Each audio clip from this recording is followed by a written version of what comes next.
Welcome to Papua New Guinea. Giant mud crab for dinner tonight. For the next few days, we need to catch our own food. We need to load up this boat with enough fuel, enough food and provisions for the next few weeks here in Papua New Guinea as we are getting back to basics. We're heading out to the islands. We're going to be exploring some really untouched and remote areas in one of the most beautiful, but also one of the most dangerous countries in the world. We're excited to share it with you guys. This is an episode of Getting Back to Basics. Subscribe if you're new here. Let's go out there. Oh no! Get off my popper. Get it in, get in So there. good, that's such a good sign. Oi, go on! Dinner and dessert and maybe lunch. I better turn this off, I'm getting some weird looks. It's what getting back to basics is all about. So Papua New Guinea is a pretty wild country. I think Google will tell you it's maybe top 3 most dangerous countries in the world. The crime rate is through the roof. But it's this exact reason, it's kind of the fear of the danger, which has actually kept the crowds away and managed to preserve the natural beauty of the country. And that's what we're heading out to explore on this trip. And hopefully with a bit of local knowledge, we'll be able to dodge the rascals. Drink. Morning coffee. Morning coffee. Just fueling up and getting ready to go. The boat's getting loaded up, the ocean is absolute perfection, and we're going out there. Woo! All right, let's do it.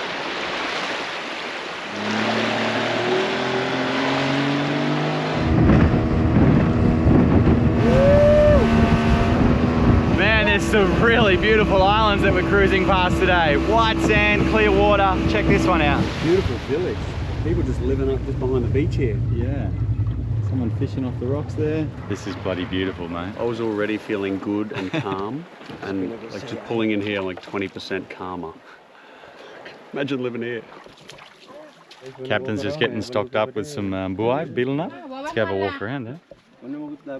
Beautiful grass, isn't it? Like a golf course. Yeah. From Moresby. Yeah. It's beautifully kept. Coconuts, guavas.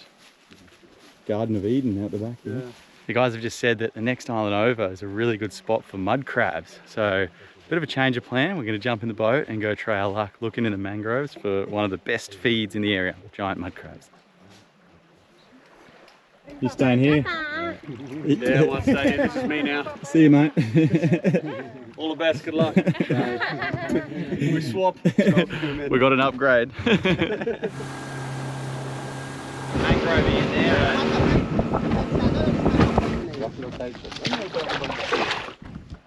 Looks like there's a mangrove creek in here. So that's where we're heading, over the reef flats into the mangroves. There's some nice mangroves here and some really clear water. This would be a perfect spot to spot a mud crab.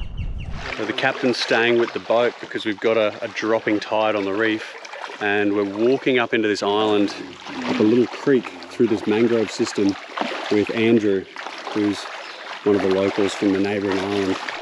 It's getting really hot in here, man. It's getting hot, it's getting muddy. Looks like the prime place for a mud crab to live.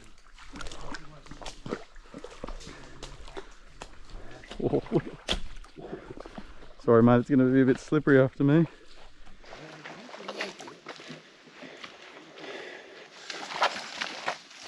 We've come into a different environment now.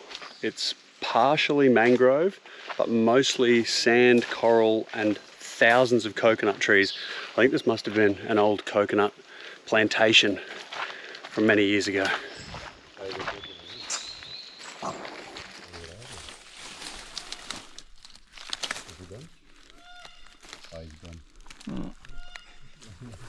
We'll find a bigger one. Find a bigger one.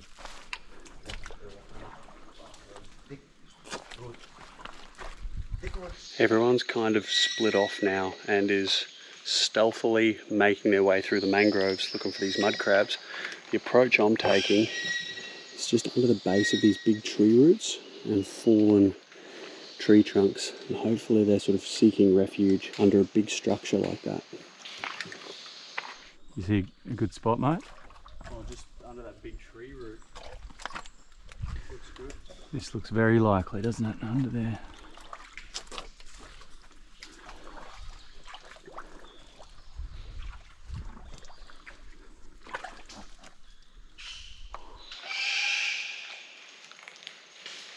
this log here can give me a bit of a vantage point, hopefully spy down and spot one of these big Papua New Guinea mud crabs.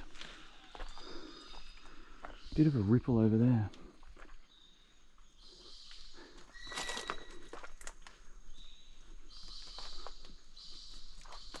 Something disturbed the water over here. Nothing. The Papua New Guinea mud crabs are world renowned for being some of the biggest and most aggro anywhere in the world. We've seen some giants in the markets, and now we're keen to get our hands on some for ourselves. There's a bit of a sense of urgency when you're in the mangroves like this at low tide, because it won't be long until that tide starts rushing back in and all of this area will actually be underwater. So hopefully we can grab a few crabs and then get out of here. I'm just sort of poking around with the machete, and if there's a crab there, he'll let me know about it. Let's continue this game of hide and seek. Any luck, boys? No luck so far. Andrew was saying that it's a bit better when there's some more water, because right now at low tide the mud crabs will be deep in all their holes. Okay. And here when the tide comes in, they come out when there's a bit more water. All right, makes sense.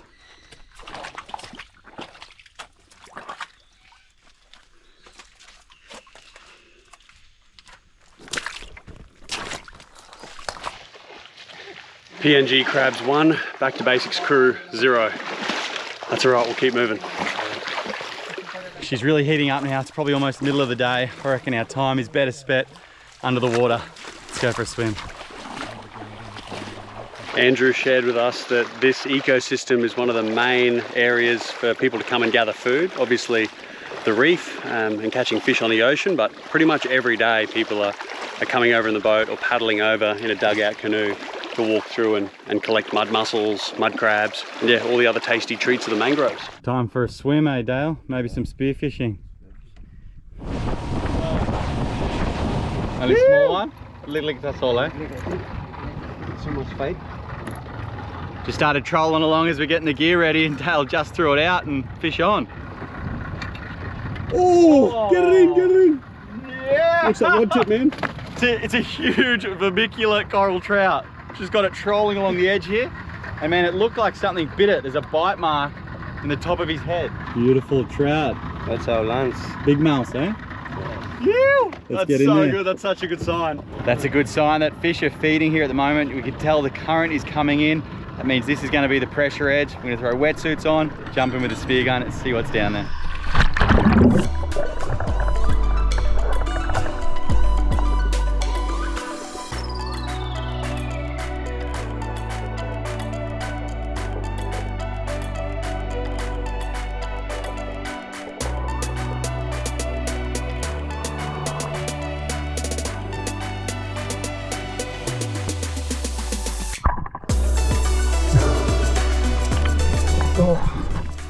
The current is so strong.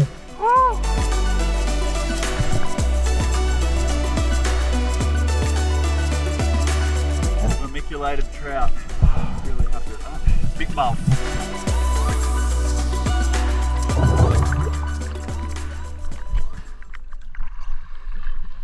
Oh, rain's coming.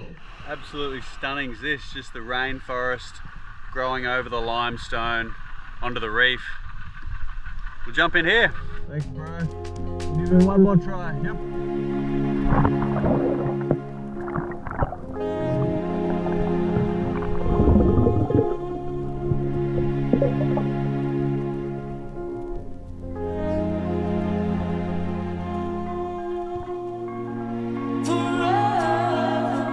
Oh, there's a big school of moo here. The big eye sea bream. They're just hanging off the drop off here. Let's see if we can get one.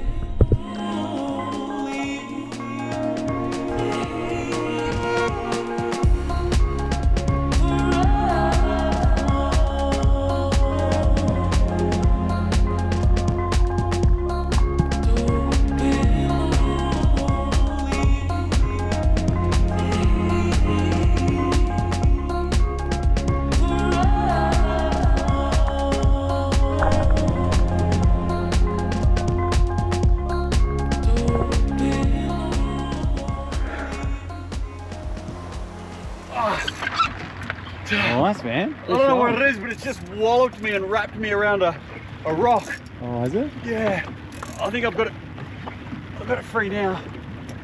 Oh no, we got ourselves a reef shark.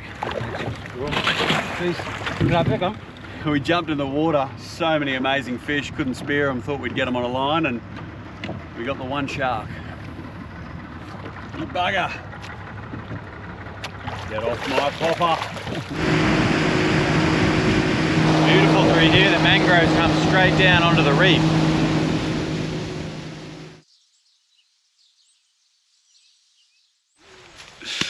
I'll be completely honest with you guys. When we're out here on the move, one of the biggest issues isn't always just finding food, fish, or shelter. It's actually phone reception. We, as you know, sort of film and edit and upload these videos from some pretty wild locations, and staying connected can honestly be a nightmare. But over the last couple of months, we've been using Nomad eSIM, which has honestly made life so much easier. An eSIM, which I didn't know a year ago, basically means that there's no physical SIM card.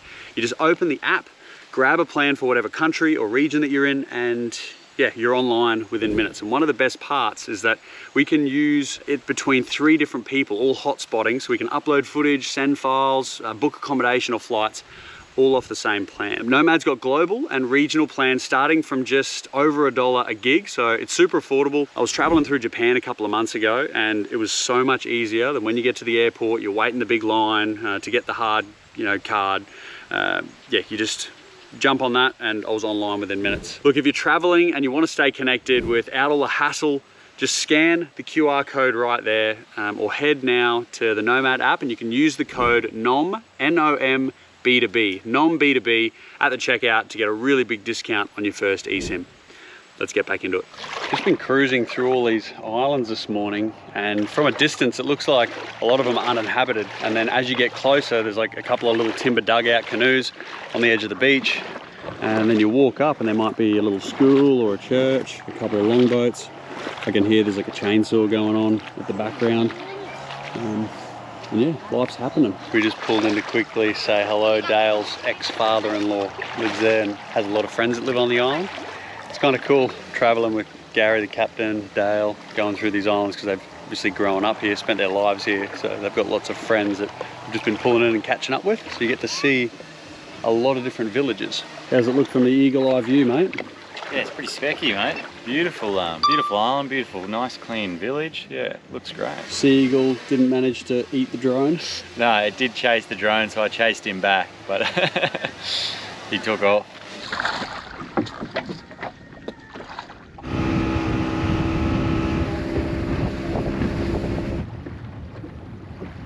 Thanks, bro. Had such a good day. Nice to meet you, bro. See you next time, bro. Yeah. Thanks. Thank you so much. Hey? Oh, yeah. No, rice for you and fish. We've got plenty. Yeah, we got heaps. Thank you very much.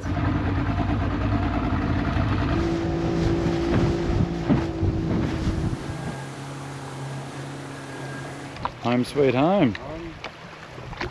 One for dinner anyway, mate. Yeah, very happy with that, and also very hungry. Beautiful trout.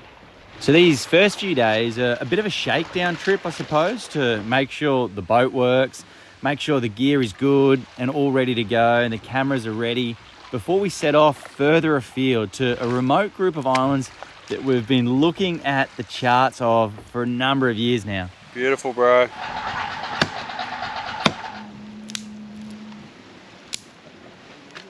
It's got to be our favourite time of the day when it feels like almost all the hard work is done, the fish has been caught. Now it's just a matter of getting this fire up, letting it go down to a coal base, and then you guys know what happens next. Fish will find its way on top of the fire with just the right amount of seasoning. I think once again tonight we're going to have rice, we're going to have sweet potatoes, we're going to have one hell of a feast, and this is what getting back to basics is all about. How are we going to do it, bro? Seasoning. Yep. With some season, some lime, fresh from the tree. Yep. And a bit of salt, and that's it, on the fire. Back to basic. Yeah. Number 1. feel like the boys are turning into a bit of a well-oiled machine. It's all hands on deck here. What do you got going on, mate? Well, my role this afternoon is scrubbing the red dirt off the sweet potatoes. Handful of sand, pre-salting as well. We're going to boil them up, then we'll finish them off on the fire. Nice.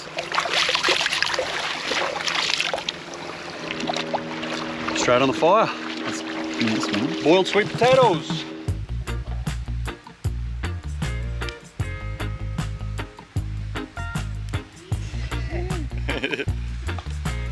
Nice. That looks so good, boys. Dinner and dessert and maybe lunch.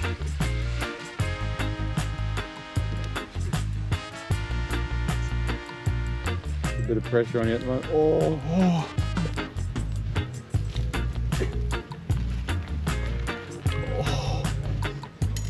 Well done, team. That looks incredible. Little bit of garnish. Hey.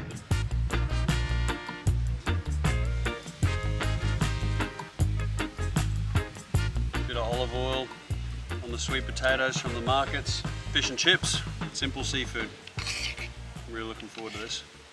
Dale, this fish, mate, is incredible. Awesome. Okay, bro.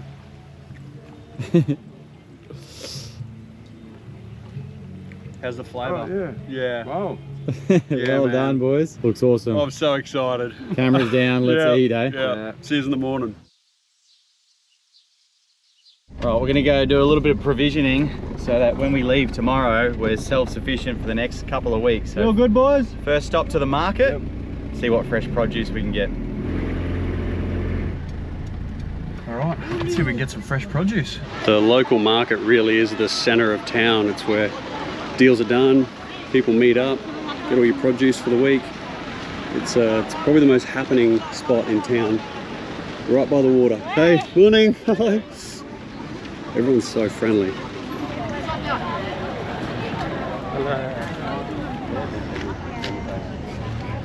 Coconut oil, big trevally all wrapped up, all the different lunchtime feeds. We need to find some fresh produce. Hey, hello. Hello. Hello, can we have 2 o'clock? These are the best nuts in the world and we don't get them in Australia. They call them gallop nuts here. Breakfast. Cheers. Don't even need to climb the trees today. We got Basket of coconuts. basket of coconuts. What do you got, mate? Oh, I got a little bit of ginger tea, or to add to meals. 3. Thanks. We'll have these out on the boat for lunch to cook fish with.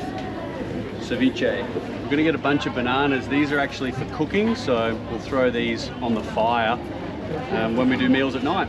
Get a couple of bunches of these. 10 kina. 15 kina. Right, sweet potatoes. They call cocoa. Cocoa. Yes. Okay, cocoa. Cocoa. Yeah. Okay, cocoa. 3 kina.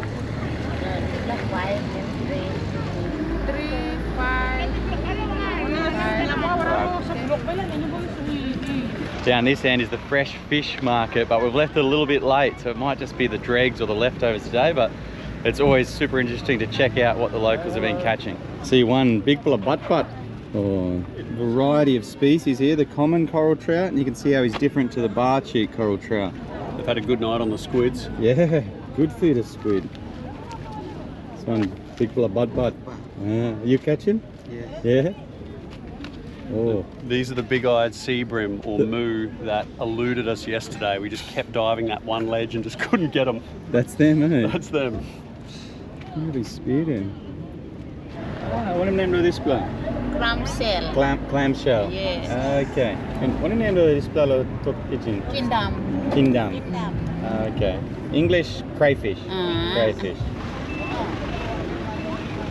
Hive of activity this morning as people are coming in and selling their produce, and there's a few sort of deals going on with some raised voices behind me. Hopefully they sort it out. Have a look at this crab behind this lady. I just got one of these sort of fertilizer bags off her, but behind her is one of the biggest crabs I've ever seen. Yeah? Yeah.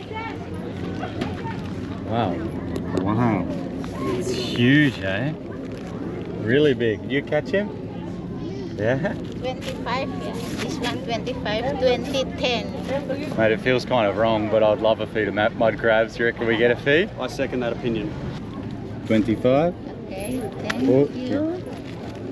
You just saved us Okay. an hour in the mangrove. Thank you. Hell of a lot easier than catching it ourselves, that one. You beauty. Big one. Big one. That's So one. big. This is why there was no mud crabs in the mangroves yesterday. Check these ones out. Is that the biggest at the market?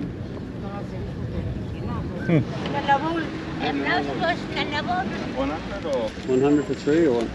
20 for 3? Thank you. Mission success at the markets. Let's head into the big smoke, the big town, and see what else we can get our hands on. We need some eggs. At some point we need some fuel. Alright, let's see what they got. Alright, so they do have a chocolate section. Cacao is one of the main crops that they grow here in Papua New Guinea. So yeah, we found some local chocolate growing a couple of hours away from here. Thank you, Thomas. You're welcome. I can't believe we got chocolate. Peanut butter, More peanut butter, more peanut butter. coffee, and some honey. Should keep us out of trouble for a couple of weeks. We need to make sure we catch some fish. Yeah. Because that doesn't seem like much for a couple of weeks. Where we're going is extremely remote and they don't have access to a lot of basic things like rice or fish hooks, which would be really useful. So we're stocking up on some fish hooks to give away to people or barter if need be. Yeah, you saw finish. Something over there, nothing. Oh, some sinkers. Some sinkers? Yeah. Maybe selling big one. Yeah. We'll go change some money. Yeah. Come out. Wait here. Thank you. Thank you. Change some money. Yeah, change a bit of money. Where we're going, there's no credit card or reception. Hello. That bank didn't want to take our money, so we're in at the only other option to change the money. Look at the rush hour. I better turn this off. I'm getting some weird looks. Nah, it's okay. Just come to where Biwas lives. Our captain that'll be coming with us for the next couple of weeks to get some fuel jerrys. It's one of the biggest limitations we have is probably fuel. The rest, you know, we can catch food, we can find places to sleep, but yeah, getting from A to B requires a lot of fuel. So we'll just pick that up and we'll keep moving. You're taking your mud crabs for a swim, mate? Yeah, got to give the crabs a swim. It's a bloody hot day and they're sort of cooking in the back of the car. So give them a swim, keep them fresh. What do we got? 1, 2, 3, 4, 5, 6 in the boat, and then this big one. And this is Biwas. When planning this trip and asking for some intel on who would be the best local knowledge to come with us, one name kept coming up, and that was Biwas. And when we asked why, basically it was just people said nobody with Biwas. So he's on board, I guess as a boat captain, but it seems more of a standover security guard with the potential rascals as we go further north. And I could see why nobody with Biwas. Biwas watching the fuel and watching the mud crab. Our final stop, and probably the most important to keep the captain and Dale happy. This is the buai market, or beetle nut. And this mixed with lime, a couple of key ingredients, will be what the guys are on all day here, and it turns their teeth and mouth bright red and gives them a bit of a high. I guess this is like the coffee shops where people come to get their fix. There's a lot of beetle nut here. So yeah, the sort of everyday produce market is down the road a couple of miles. But this is, hey, hello. This is exclusively beetle nut, lime and mustard seed, which combine all those together and you get a really nice high. All right, back at the wharf, let's load the boat up.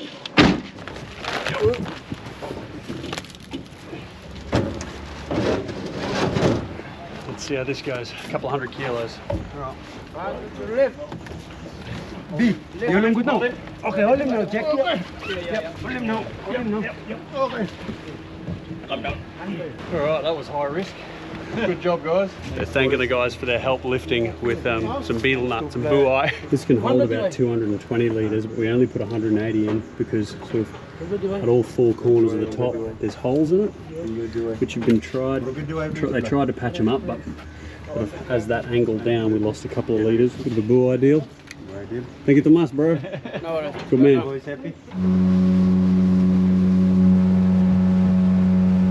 It's that time of the day again. Let's get a fire going so we can cook up dinner. Tonight, something special. Some big juicy mud crabs. We've got an escapee. Oh, he's broken out. Almost gotcha. Yeah, he did almost get me. That's really lively, isn't it? He is, man. Got an escapee out of it.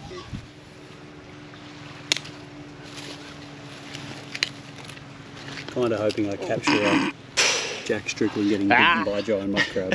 This is the tastiest and most aggro meal you can get in Papua New Guinea. Dinner tonight. And to go with the mud crab, we've got some sweet potatoes from the markets. I'm just going to wash them off in the salt with a scrub from the sand, and they'll go beautifully on the fire. Also guys, if you're interested, I'll leave a QR code right here to our Back to Basics Adventure website, where we've been working behind the scenes for the last couple of years to bring you guys a range of outdoor adventure gear and clothing that we're proud of. So if you're interested, go on, check that out. Right now, we're gonna sit back, get some coconuts going, maybe a dash of rum, and get these mud crabs on the fire. Yeah. Thank you, bro. Rumbo. Thanks, Dale. Appreciate it, brother. I'm feeling very spoilt right now. We didn't need to climb the tree.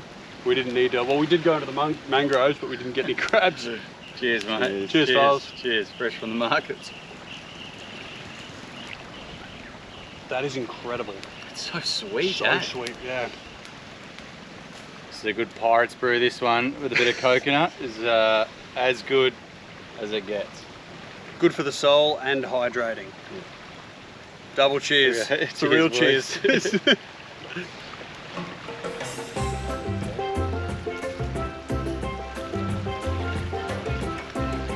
a good coal base now, eh?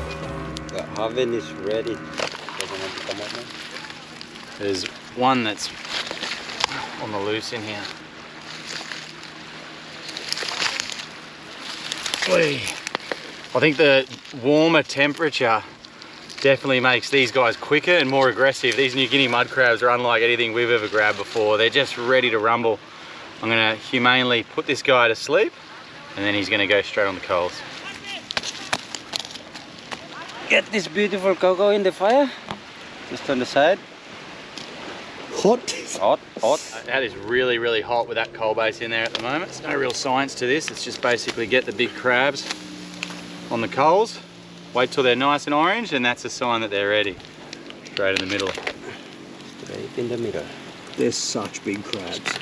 It's gonna be one hell of a feast, mate. I'm so looking forward to this. Oh, it's gonna smoke them. Keep the heat inside. Nice. He's heavy. Yeah, he's heavy. That's the metal.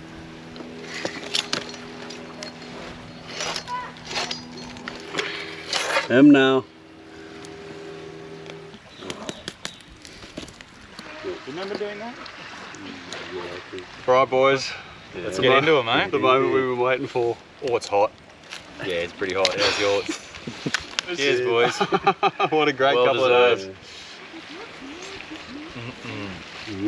I appreciate you guys watching. This episode is actually part of a larger series here in Papua New Guinea. Yeah, we feel like we're just getting started, guys. I think today's 2 of a few-week adventure, and it's just going to get better from here on. So subscribe to the channel if you're new here. Thanks a lot for watching.